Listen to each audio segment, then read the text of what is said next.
Unfortunately, there was so much sad news to follow this past week from Israel, and so many devastating YouTube clips capturing aspects of the aftermath of both the tragedy in Meron and the terror attack at the Tapuach Junction that took the life of 19-year-old Yehuda Guetta, Zichrono Livracha. There were important clips of interviews, of levayot, of hespedim, of religious and political analysis, and more. I was watching an interview of one of the children of Rabbi Ariel Tzaddik, Zichrono Livracha, a 56-year-old man from Yerushalayim, who died at Meron last week. Arutz Sheva was interviewing his son Mendy in the Shiva house, which was packed with people, where he told the story of how his father died just a few meters from where he was standing and how he didn't even know that his father was there next to him. He told the story of how his father saved the life of his younger brother, who miraculously escaped unscathed, at least physically. While I was engrossed in his words and certainly in tears listening to his remarks, out of the corner of my eye in the background of the video, I noticed something else that really caught my attention. I saw Miriam Peretz come into the Shiva. Miriam Peretz is a well-known and inspiring woman of great strength in Israel. She's a recipient of the Israel Prize for Lifetime Achievement, a formidable woman that I've spoken about in the past. As many of you know, she lost two sons, Uriel and Eli Raz, while they were serving in the IDF, and lost her husband shortly after Uriel, when he died of a broken heart. As she walked in, she hugged the bereaved wife of Rabbi Tzaddik, and the two women held each other tight and wept on each other's shoulders before sitting down to talk. There was something very special about that embrace that I came to appreciate in a deeper way from a Rashi on our Parsha. In the second Parsha, we'll read the Shabbat Bechukotai. The Torah describes the great rewards that will hopefully come to the Jewish people, and also describes the possibility of great calamity that will befall them if they choose to ignore the directives of Hashem in the most extreme of ways. One of those calamities that's described is the process of being exiled from our land. While the process is depicted in numerous places in the Torah, and certainly in the Nevi'im, this pasuk uses an interesting word to communicate how it will all transpire. The pasuk says, "Ve'eschem azareh vagoyim." You I will scatter throughout the nations. The pasuk is conveying that we will not only be sent away from our land into exile, but that we will be scattered into exile rather than going as a group. What's the implication of being scattered? What's Hashem trying to convey by it?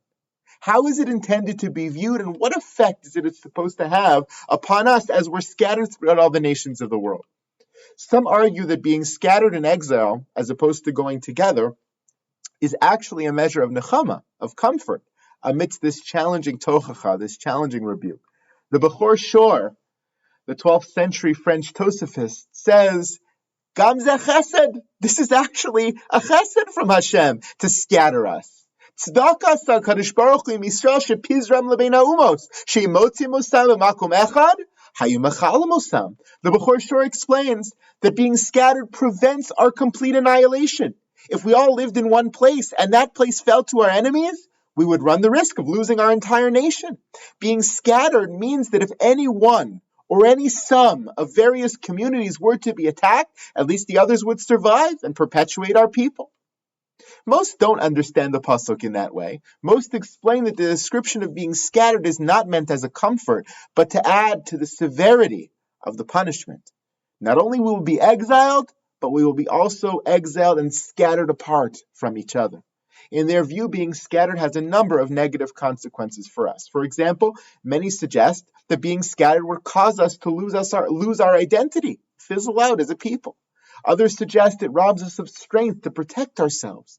The Netziv explains that the more scattered we are, the less hope we have of coalescing to return to our land in the future and to rebuild it, which only heightens my appreciation of the miracle of Medinat Israel, which we have today, where we see that we did coalesce despite being scattered. One of the worst consequences of being scattered is movingly but simply stated by Rashi. He says, "Ve'eschem azarev agoim," I will scatter you to the nations. Zo mida kasha. This is a very harsh measure. Shebesha shebnei medina golim lemakom echad. Roim zeh misnachamim. When people are exiled together as a group and go to the same place, they see each other and are comforted. V'Yisrael nizru k'v'mizra. But the Jewish people were scattered everywhere, like through a winnow.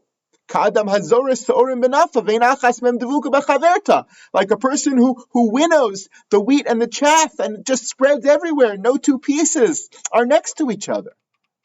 Rabbi Moshe Hauer, the executive vice president of the OU, in a call this week, pointed to this Rashi and explained that Rashi is telling us that there is value to going through a difficult experience with others around you. There's value in empathy, value in knowing we have each other, value in having people to lean on, value in having familiar faces around you.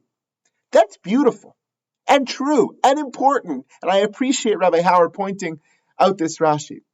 But I think Rashi is saying even more than that.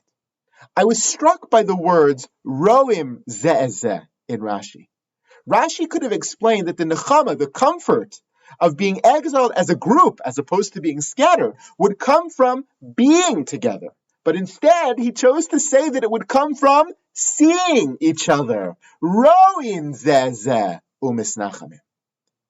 Conversely, he must be suggesting that the difficulty of being scattered is that we will not see each other. This Rashi is rather profound and teaches us something very basic in the human experience. When we struggle with problems in life, it can often feel like no one really sees us. It can often feel like no one really understands us. It can often feel like no one could possibly understand what it means to be us or to go through the things we're going through. And that makes the suffering so much worse. Even when you have lots of people around you who love you and help you and feel for you and comfort you, still, it can often feel like you are alone. And that is the most painful thing of all. What Rashi is saying is that if at least we were to go into exile as a group, we could have the chance to see each other. We could have the chance to feel like someone else is going through what we are going through, and perhaps understand just a bit of what we feel. Being scattered would mean that even that measure of comfort would be taken away. It would mean that not only would we suffer, but we would suffer alone, since there would be no one by our side who can understand what we were going through. We would not really be seen. This month of May is Mental Health Awareness Month. This Shabbos has been designated by shuls across all of North America as the third annual Shabbos of mental health awareness. KMS co-sponsored a beautiful program put together by YU and the RCA and by a shul in Montreal that featured Zoom panels and lectures on Thursday night and this morning and again this coming Sunday, where issues of mental health will be discussed by experts in the field. It's a critically important program, and I feel fortunate that we have the opportunity to participate as a shul. Mental health is a subject that affects all of us, every single one of us, in one way or another, whether we realize it or not, whether directly or indirectly, but often does not get the public attention that it deserves.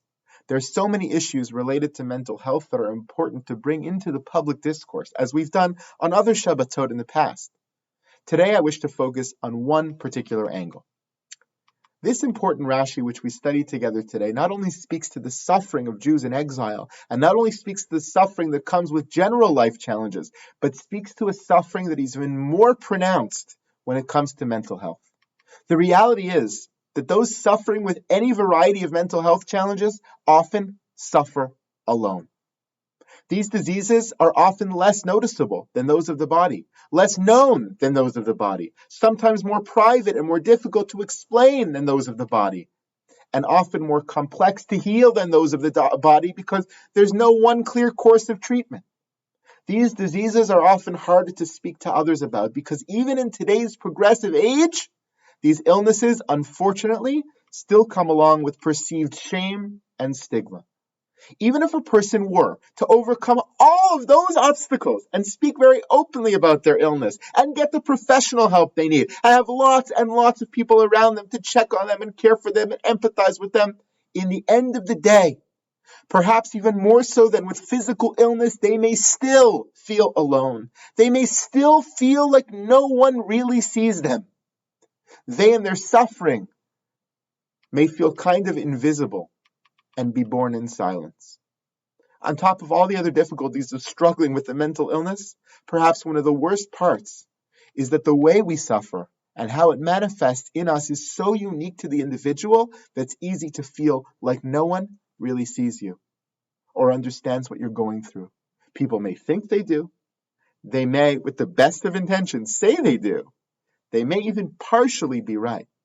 But at the end of the day, no one can feel what you feel. No one can experience what you experience in exactly the way that you do because they are not you. That reality can lead a person to feel alone, to long for the nechama that Rashi so astutely pointed to in a very different context, the nechama of roin zeh, the nechama of being seen and understood, the comfort that comes from having others by your side who are going through the exact same thing, which is simply not totally possible in these cases. Whether in the realm of mental health or in any other human realm of suffering, there is no quick and easy fix for this problem that Rashi points to, of being scattered, of being alone, of feeling like no one sees us. Nevertheless, in all realms of human suffering, it's important for us to be sensitive to it when we feel it or when others feel it. It's important for us to speak about it so that at least we can bring it out of the shadows and name it. Those moments may be elusive and near impossible, but when they happen, one realizes how powerfully healing they can be, how powerfully healing it can be to actually be seen. Albeit they few and far between. When roin zeh, when something clicks and we just feel, wow, someone really gets me, it can be one of the greatest comforts. In some small way, when I saw the tightness of the hug that Miriam Peretz gave to Mrs. Tzaddik at the Shiva for her husband in Yerushalayim this week, I felt like I was witnessing a moment where roin zeh u'misnachamim came alive. I felt like without even one word uttered, through the hug itself, what they were saying to each other was, wow, you are probably the closest thing that I could come to someone actually understanding what I feel. The closest I have come to actually being seen. I cannot personally, Baruch Hashem, imagine what was going through their hearts and minds in that moment, but I imagine that the commonality of loss between them allowed them to feel somewhat seen, and that was a comfort. If the words of our parsha, Eschem azareh bagoyim, is a midah kasha, a harsh measure that we most want to avoid, then the city of Yerushalayim is all that we aspire to. As the scary words of the Tocha and the hopeless message of Azareh Eschem bagoyim rings in our ears, we're fortunate to have the amazing, miraculous holiday of Yom Yerushalayim to look forward to this week, representing its hopeful antithesis. It's the city in which we experience the exact opposite of Eschem azareh bagoyim, in which we do get to experience roin zeh, perhaps more than in any other place. It's a city that connects us. It's not the city where we stand alone and scattered and where no one sees us, but the city which is Mechaberes Yisrael Zeh in the language of the Talmud Yerushalmi, a city that connects Jews to each other. It's the city where our bodies and our souls unite into one. It's the city where thousands of people show up for a levaya of a total stranger, or crash a wedding for a couple they never met simply to add spirit and energy, or randomly start dancing at a bar mitzvah of some foreign boy at the kotel so that his moment would be more memorable, or show up at a shiva of a terror victim that they had no connection to, just to say, I'm here with you, and in some way I feel your pain. It's the city that offers some nechama, some comfort to the thousands of years of exile in which we experience being alone and scattered. While we can never totally be in someone's head or heart, Yerushalayim represents the ideal of just how close we can get and encourages us to try. May we all in our moments of struggle merit not just to feel surrounded by love and concern, but truly feel like we are seen, making our struggles that much easier. May we merit to celebrate this amazing Chag this week, and all the hope of being seen and understood that our holy city, our holy capital, represents. Shabbat Shalom and Yom Yerushalayim Sameach.